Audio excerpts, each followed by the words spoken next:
Demi masa depan anaknya, seorang ibu rela tinggalkan tanah kelahirannya. Tapi siapa sangka, langkah penuh harapan itu justru membawa pulang duka yang tak berujung. Namanya Sulastri, 32 tahun. Seorang janda muda yang kehilangan suaminya akibat kecelakaan 2 tahun lalu. Sejak itu, ia menjadi tulang punggung bagi anak sematawayangnya, Rani, yang baru berusia 6 tahun. Makan yang banyak ya, nak. Biar sehat. Nanti ibu kerja keras supaya kamu bisa sekolah tinggi. Las, kamu pernah kepikiran kerja ke luar negeri nggak? Aku kenal agen. Katanya, kerja di sana gajinya bisa sampai 7 juta sebulan. 7 juta? Tapi aku takut, Bu. Nggak ada saudara di sana. Agen ini terpercaya. Banyak yang udah berangkat, aman kok. Nggak usah mikir biaya, nanti semua diurusin. Kamu tinggal siap berangkat aja. Asal aku bisa bahagiakan Rani, aku mau coba. Ibu Sulastri, di negara tujuan nanti kerjanya ringan kok. Jaga orang tua, bantu beres-beres. Kontrak 2 tahun, setelah itu pulang bawa tabungan besar. Apa saya boleh telepon anak saya setiap minggu? Pasti. Kami juga ada perwakilan di sana. Kalau ibu butuh bantuan, tinggal hubungi. Semua aman. Maafkan ibu, Rani. Ibu pergi supaya kamu bisa hidup lebih baik. Tanpa tahu bahwa keputusannya hari itu akan menjadi awal dari perjalanan tanpa kepulangan. Sulastri berangkat dengan harapan besar, tak tahu bahwa yang akan kembali nanti hanyalah sebuah peti. Dan bahkan, bukan dengan dirinya di dalamnya. Sulastri menginjakkan kaki di negeri orang dengan harapan besar. Tapi dari balik pagar rumah mewah, tersembunyi neraka yang tak pernah ia bayangkan. Sulastri tiba di Timur Tengah. Ia tak tahu bahasa, tak kenal siapa-siapa. Hanya berpegang pada harapan dan janji manis sang agen. Kamu kerja bersih rumah. Tidak boleh tidur sebelum semua selesai. Paham? Iya. Bu. Hari berganti. Sulastri membersihkan rumah, mengangkat ember, menyikat lantai. Tangan kirinya mulai lecet. Waktu menunjukkan jam 2 pagi, ia masih menyetrika. Tak seperti janji sang agen, Sulastri tak hanya menjaga orang tua. Ia mengurus seluruh rumah sendirian. Bangun sebelum subuh, tidur saat fajar menyingsing. Di dapur, Sulastri makan terburu-buru dari sisa roti di piring. Tiba-tiba majikan laki-laki datang dan membentaknya. Majikan pria, marah. Siapa suruh makan? Itu bukan untukmu. Majikan menampar Sulastri. Roti jatuh ke lantai. Sulastri memungut perlahan, menahan air mata. Waktu berlalu. Di kamar sempit seperti gudang, Sulastri membuka ponselnya. Tidak ada sinyal. Ia menatap foto anaknya. Sulastri, berbisik, menangis. Rani, ibu kangen sekali. Ia mencoba menghubungi pihak agensi, namun semua nomor tak bisa dihubungi. Sulastri terjebak. Tanpa pelindung, tanpa tempat mengadu. Suatu malam, terdengar suara teriakan dari kamar mandi. Sulastri dipukul dengan gagang pel. Ia jatuh tersungkur, darah mengalir dari keningnya. Majikan wanita berteriak. Kamu bodoh. Lantai masih kotor. Sulastri duduk di pojokan kamar sempitnya, tubuhnya gemetar. Tuhan, kalau memang aku harus mati di sini, tolong jangan biarkan anakku menunggu terlalu lama. Di tanah asing yang menjanjikan harapan, Sulastri justru merasakan penderitaan tanpa batas. Tapi jalan panjangnya belum selesai. Karena yang paling mengerikan, belum dimulai. Saat harapan semakin menipis, dan penderitaan tak kunjung berhenti, Sulastri berusaha mencari jalan keluar. Namun, tak ada yang peduli. Ia hanya seorang buruh yang hilang di negeri asing. Pagi yang kelam. Sulastri yang sedang duduk di pojokan ruang kerja, tangan gemetar memegang telepon. Layar ponsel menampilkan angka agen penyalur. Ia menekan tombol panggilan dengan hati-hati. Selamat pagi. Saya Sulastri, saya ingin melapor. Saya butuh bantuan. Tunggu saya cek. Nanti saya hubungi lagi, ya. Telepon terputus. Sulastri menatap layar ponsel yang kosong. wajahnya penuh keputusasaan. Di rumah majikan, Sulastri sedang menyapu lantai di ruang tamu. Tiba-tiba, majikan wanita datang dengan wajah marah. Kamu tidak bisa kerja dengan baik. Jangan salahkan saya kalau nanti kamu dipulangkan lebih awal. Tapi Bu, saya sudah berusaha sebaik mungkin. Majikan wanita langsung menarik tangan Sulastri dan memukul pipinya. Kerja. Jangan banyak bicara. Hari berikutnya, Sulastri mencoba untuk mencari tahu tentang agensi melalui internet di ponsel, tapi sinyal sering hilang. Ia menatap foto anaknya yang ada di layar, hati terasa hancur. Rani, maafkan Ibu. Ibu tak tahu harus bagaimana lagi. Malam hari, Sulastri dipaksa untuk tidur di lantai dapur yang dingin. Ia terbangun di tengah malam, tubuhnya sakit karena kelelahan. Perlahan, ia bangkit dan keluar dari dapur menuju halaman belakang.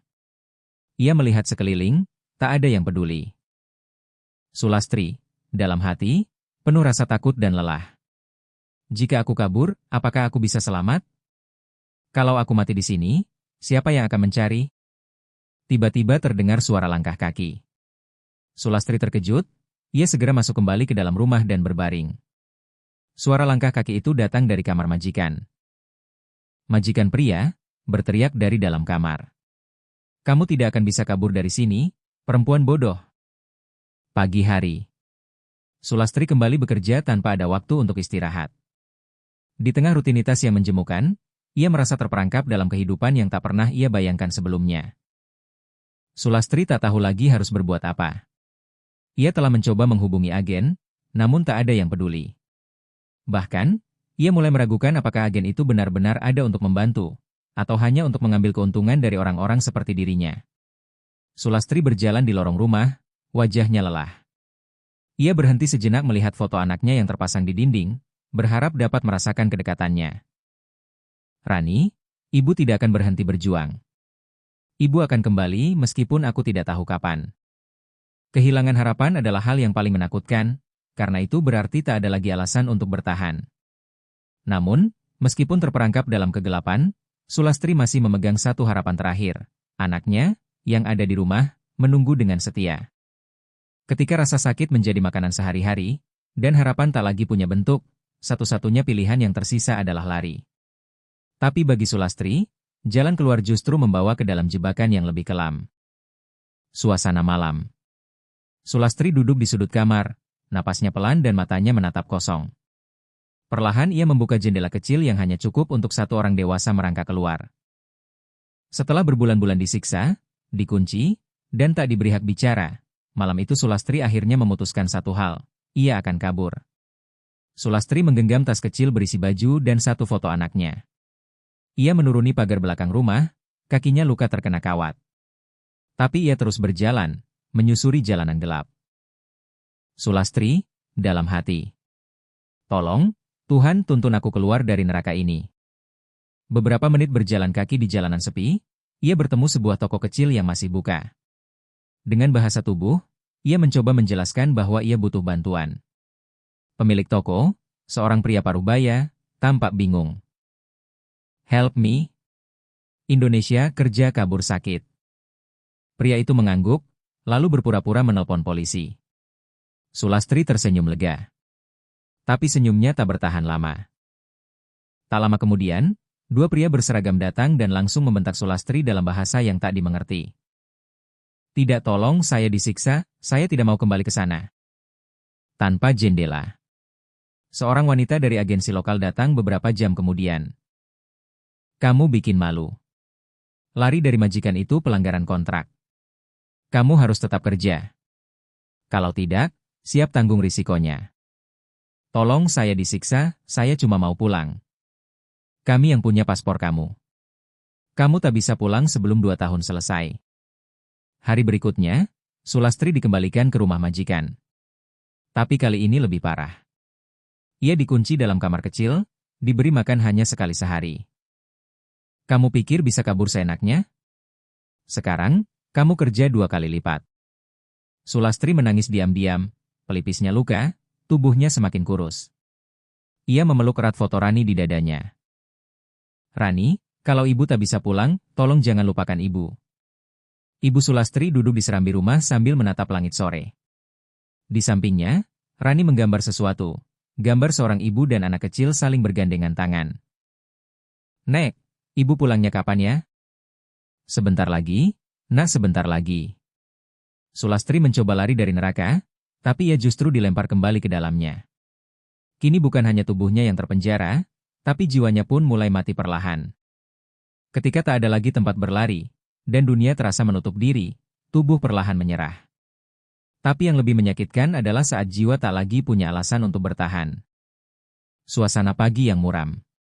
Sulastri tengah mengepel lantai dengan tangan gemetar. Napasnya terengah, matanya sayu, tubuhnya tampak sangat kurus. Hari demi hari berlalu. Sulastri tak lagi tahu tanggal, bahkan bulan. Tubuhnya melemah, tapi pekerjaan terus menumpuk. Tak ada jeda, tak ada obat, tak ada belas kasihan. Di dapur, Sulastri tersungkur karena pingsan. Tapi majikan hanya menatapnya dengan jijik. Badanmu lemah seperti itu karena kamu malas. Bangun. Kerja. Malam hari. Sulastri kembali ke kamar kecilnya.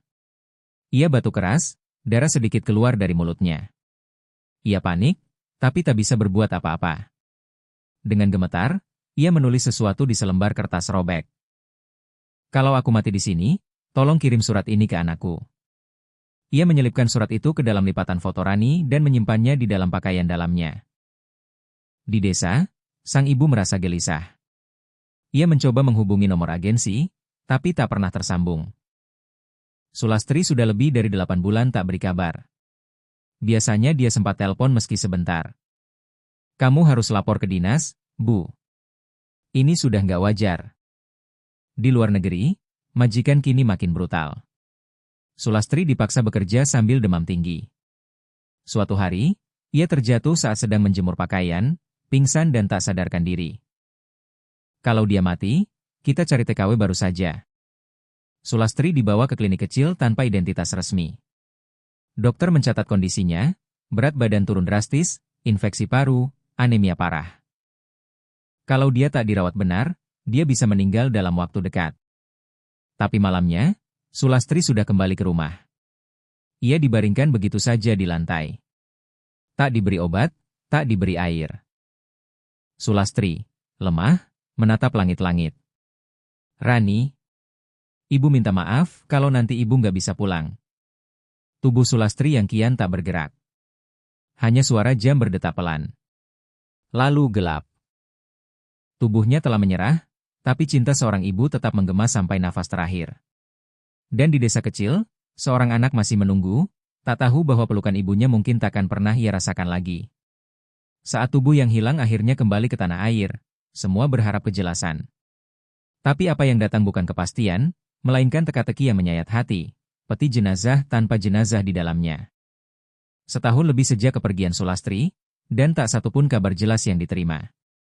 Tiba-tiba, keluarga menerima pesan dari pihak agensi. Sulastri meninggal karena sakit dan jenazahnya dipulangkan. Ibu Sulastri terduduk lemas di tanah, menjerit pelan sambil memeluk foto putrinya. Lastri, kenapa kamu pulang begini, nak?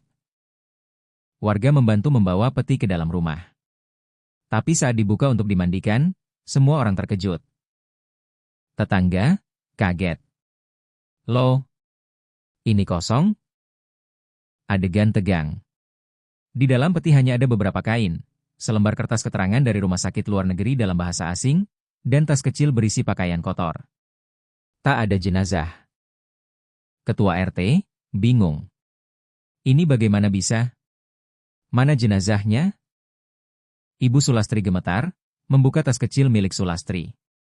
Di dalamnya ada foto Rani, dan selembar kertas lusuh yang bertuliskan tangan Sulastri. Isi surat, kalau surat ini sampai ke tangan kalian, mungkin aku sudah tak ada. Maafkan aku. Aku lelah. Aku sudah mencoba bertahan. Tapi jika aku tak pulang utuh, tolong jangan lupakan aku. Di kantor desa. Ibu dan keluarga mencoba meminta penjelasan ke pihak agensi, tapi jawabannya kabur dan saling lempar tanggung jawab. Itu sudah urusan pemerintah sana, Bu. Kami hanya fasilitasi pengiriman sesuai dokumen. Kalian kirim peti kosong. Anak saya di mana? Di mana jasadnya? Suasana berganti ke malam. Di depan rumah, peti jenazah kosong kini dikelilingi lilin dan warga yang membaca doa. Tapi kesedihan terasa ganjil. Tak ada tubuh. Tak ada kepastian. Nenek. Ibu beneran sudah meninggal? Tapi kenapa nggak bisa aku peluk dulu? Ibu pulang tanpa pulang, nak. Sulastri pergi demi cinta. Tapi yang kembali hanyalah bukti dari kelalaian sistem, kejamnya dunia kerja migran, dan luka abadi yang tak bisa dikuburkan karena tubuh pun tak ditemukan. Kadang, yang paling menyakitkan bukan kematian itu sendiri, melainkan kehilangan tanpa kepastian. Ketika tubuh tak kembali, tapi duka sudah harus diterima, hanya doa yang bisa menyambungkan yang terputus. 40 hari setelah kedatangan peti kosong. Rumah Sulastri sepi, penuh bunga layu. Ibu Sulastri duduk sendiri di teras, menggenggam surat Sulastri yang sudah lusuh. Peti kosong telah dikuburkan. Tapi luka yang ditinggalkan masih terbuka. Ibu Sulastri tak bisa tidur. Dalam diam, ia menunggu kabar yang tak akan pernah datang. Nisan bertuliskan, Sulastri, 1987 hingga 2024. Rani kecil duduk di tanah, meletakkan gambar yang ia lukis, seorang ibu memeluk anak. Ibu. Rani udah gambar kita. Tapi ibu nggak ada buat lihat. Ibu Sulastri berdiri di hadapan kepala desa dan perwakilan dinas tenaga kerja. Ia memohon agar kasus Sulastri dibuka ulang. Tapi semua seperti tembok bisu. Kami akan menindaklanjuti, Bu. Tapi proses ini tidak mudah. Banyak batas hukum internasional. Anak saya manusia, Pak. Bukan barang. Kalau dia mati, saya berhak tahu di mana jasadnya. Kalau dia dibunuh, saya mau pelakunya dihukum. Beberapa aktivis buruh migran akhirnya datang ke rumah. Mereka memotret dokumen, mewawancarai Ibu Sulastri, dan berjanji akan bantu menyuarakan keadilan. Kisah ibu harus didengar. Banyak TKW yang bernasib seperti Sulastri. Ini harus dihentikan. Ibu Sulastri duduk bersama Rani di kamar, membacakan ulang surat Sulastri. Rani, kalau kamu baca ini, berarti ibu sudah nggak bisa peluk kamu lagi. Tapi jangan takut ya. Ibu tetap di hatimu. Belajarlah yang rajin. Jangan anggap ibu pergi sia-sia. Ibu sayang kamu dari jauh. Rani menatap langit malam, memegang foto ibunya sambil berdoa. Ya Allah, kalau ibu belum tenang, tolong peluk dia ya. Biar ibu nggak dingin sendirian. Sulastri tak pernah benar-benar pulang. Tapi kisahnya akan terus hidup, dalam ingatan anaknya, air mata ibunya, dan perjuangan mereka yang tak mau diam terhadap ketidakadilan. Karena seorang ibu yang berjuang demi anaknya, tidak pernah benar-benar pergi. Terima kasih sudah menyimak video ini sampai selesai. Jangan lupa untuk like, komen, dan subscribe agar tidak ketinggalan konten menarik lainnya di channel ini. Sampai jumpa di video selanjutnya.